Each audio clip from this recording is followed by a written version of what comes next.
Hola a todas y a todos.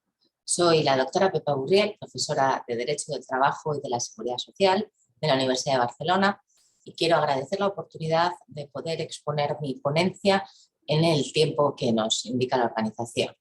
En este caso les compartiré una pequeña presentación en PowerPoint para, sobre todo, ser más ágil en la presentación de la misma.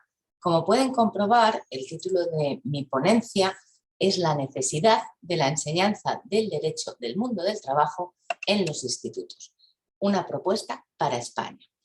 Pues bien, en este sentido quiero transitar a través de 4 puntos sobre las cuestiones principales que trato en mi ponencia. Por una parte, identificar el problema, en la otra les diré el porqué de este trabajo y cuál es su objetivo. Me centraré más en el punto tercero, el contenido del programa, para hacer por último unas breves reflexiones finales. El porqué de este problema, ¿cuál es la identificación? Bueno, nos encontramos con que en España la educación obligatoria se encuentra marcada entre las edades de los 6 a los 16 años y dentro de estas, la que se conoce como enseñanza secundaria obligatoria abarca de los 12 a los 16 años. Esta educación es gratuita en cuanto a que no cuesta en los centros, colegios o institutos y antes de alcanzar la mayoría de edad, a los 18 años en mi país, resulta que los jóvenes de 16 años adquieren una serie de derechos significativos. Como comentaba en el resumen de mi ponencia, pueden ejercer la patria potestad, pueden mantener relaciones sexuales, pero también pueden trabajar con diferentes capacidades, con autorización de los padres y tutores o sin ella, en este caso por encontrarse emancipados y por tanto tener una plena capacidad para el trabajo. Ahora bien, ¿realmente los jóvenes en España obtienen dentro de su educación obligatoria una formación básica, una formación específica sobre las normas que se les pueden aplicar en el mundo del trabajo a partir de los 16 años? La respuesta es que no. Dentro de la ley de educación en mi país se establecen una serie de materias comunes que todas las comunidades autónomas respetan, pero a partir de ahí existen una serie de optativas y dentro de ellas solamente en algunos territorios se establece derechos humanos, ética, convivencia, pero de manera opcional. Nunca se establecen los programas de estudios con carácter obligatorio. Y a partir de ahí creemos que esto es un problema porque a partir de los 16 tendrán una capacidad para adquirir derechos, pero también obligaciones y no serán conscientes de qué normas se les podrán aplicar. El porqué de este trabajo y el objetivo creo que es claro y hila con lo anterior. Cuando yo os explico el derecho del trabajo y de la seguridad social, las primeras clases, lo primero que pongo sobre la mesa es la relevancia que tiene el derecho del trabajo. Relevancia que podemos observar básicamente en 2 puntos. Por una parte, decimos siempre, importancia que tienen las relaciones en el mundo laboral. Importancia cualitativa a nivel de calidad, no solamente porque el trabajo sea el medio de vida de las personas con carácter general, sino porque también a nivel cuantitativo muchas personas van a quedar englobadas, quieran o no, en una norma de derecho del trabajo de la seguridad social. A nivel cuantitativo tendremos un número importante de trabajadores, de desempleados, de empresarios y también de personas que se jubilan o que requieren en algún momento de sus vidas alguna protección o prestación por desempleo. ¿Qué es lo que sucede también? Segunda cuestión, ¿por qué es relevante el derecho del trabajo? Por las conexiones e influencias mutuas que tiene con la economía. Por una parte, en la crisis que se extendió a nivel global a partir del año 2007 y que también afectó a mi país, nos encontramos con que las primeras normas que se publicaban para intentar solucionar los problemas que tenía la economía eran normas que iban dirigidas al mercado laboral. Por otra parte, cuando hablamos de la economía, nos encontramos que si la economía crece, si la economía mejora, los salarios mínimos, los salarios de trabajo deberían mejorar si el Producto Interior Bruto está en unas condiciones óptimas o con unos porcentajes óptimos. Pero además de esta relevancia, yo soy profesora de Derecho del Trabajo en la universidad desde hace más de 15 años, en universidades españolas y en alguna extranjera, pero nunca había impartido clases en un instituto. A partir del mes de febrero impartí algunas charlas en Barcelona y pude darme cuenta de la falta de conexión que tienen con las realidades, la falta de conocimiento real sobre cuáles son los derechos humanos que nos afectan como seres humanos, también cuál es la dignidad entendida en un concepto global, y por lo tanto no entienden muchas de las cuestiones que tenemos en este mundo y tampoco entienden muy bien cuál es la situación que se ha generado por la pandemia generada por la COVID-19. Esta experiencia la conté en un artículo publicado en El Viejo Topo, en el que me interrogaba a los alumnos sobre los derechos humanos como límite al poder de dirección de las empresas.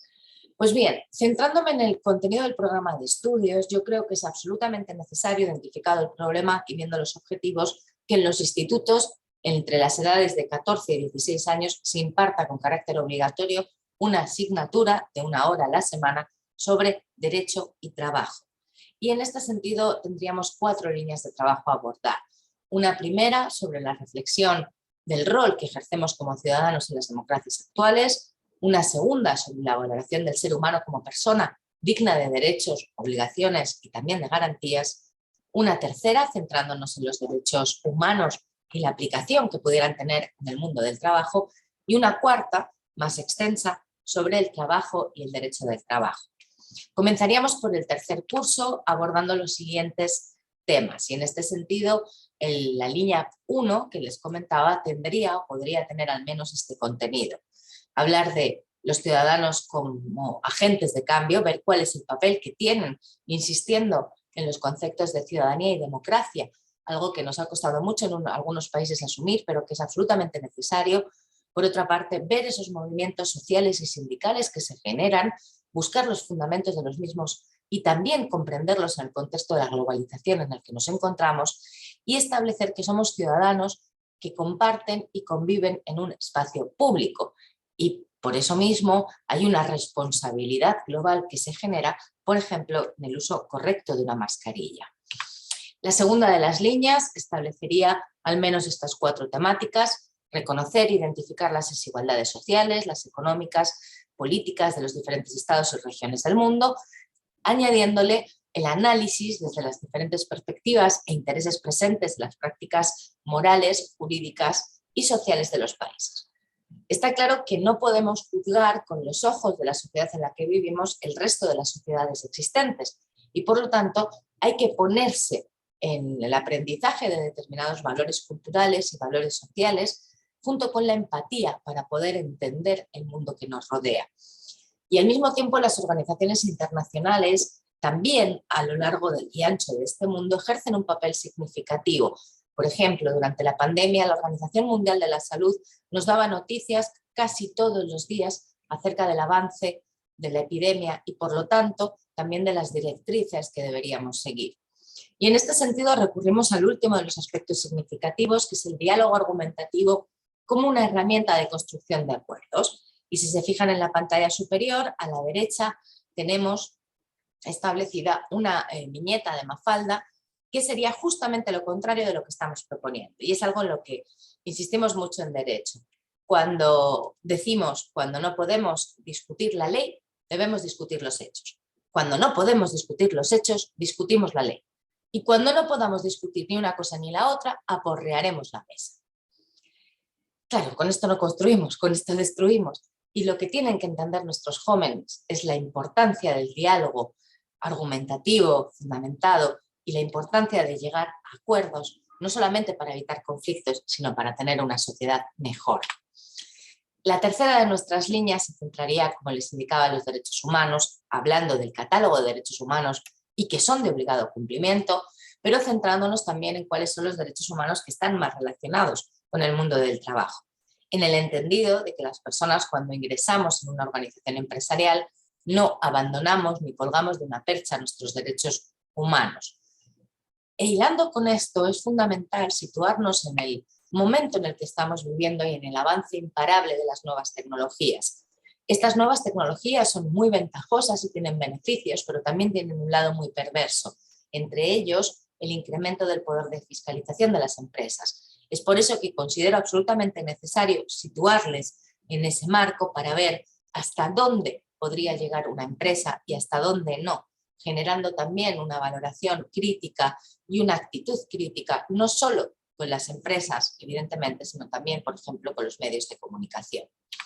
La cuarta línea, que terminaría este primer curso de impartición sería sobre el trabajo y el derecho, hablando de aspectos más genéricos, como son los fundamentos del trabajo y del derecho, poner al trabajo como condición propia del ser humano, hablar del concepto del trabajo en la sociedad moderna, puesto que también las nuevas tecnologías y una nueva forma de entender el trabajo ha generado grandes problemáticas como son el trabajo en red, esta falsa economía colaborativa que debería hacernos replantearnos la situación no solo a nivel legal, sino también a nivel moral. Y algunos aspectos jurídicos, sociales y económicos del trabajo para que puedan comprender el salto hacia el siguiente curso que comenzaríamos en el curso en el que tengan 15 años. Sería una continuación de esta cuarta línea del trabajo y el derecho, en el que vamos a centrarnos en 6 temas. 6 temas siempre desde el punto de vista de una metodología activa, una metodología práctica, clases inversas, debates, juegos. No se trata de que los estudiantes tengan una hora más de conocimientos teóricos, sino que debemos focalizarlo hacia los conocimientos prácticos que les van a permitir ser ciudadanos y ciudadanas plenas en nuestro mundo. Como ven, estos 3 primeros temas abordarían lo que es el contrato de trabajo y la relación laboral, centrándonos, por ejemplo, en las características de un contrato y viendo qué es el trabajo a distancia, algo que se impuso durante los confinamientos domiciliarios generados por la pandemia. Intentaríamos que entendieran un contrato de trabajo que no siempre tiene una terminología muy habitual y ver qué tipos de contratos podrían realizar ellos cuando tuvieran 16 años. Los principios fundamentales de la relación laboral partirían de recordarnos que el derecho del trabajo se creó para equilibrar la situación ya desequilibrada del trabajador, trabajadora y la empresa, y que por lo tanto todos ellos van enfocados hacia ese sentido, volviendo a insistir en la igualdad y la no discriminación, puesto que es algo que afecta en el empleo, tanto en el acceso, por ejemplo, en las ofertas de empleo, como durante el desarrollo y también durante la extinción del contrato de trabajo.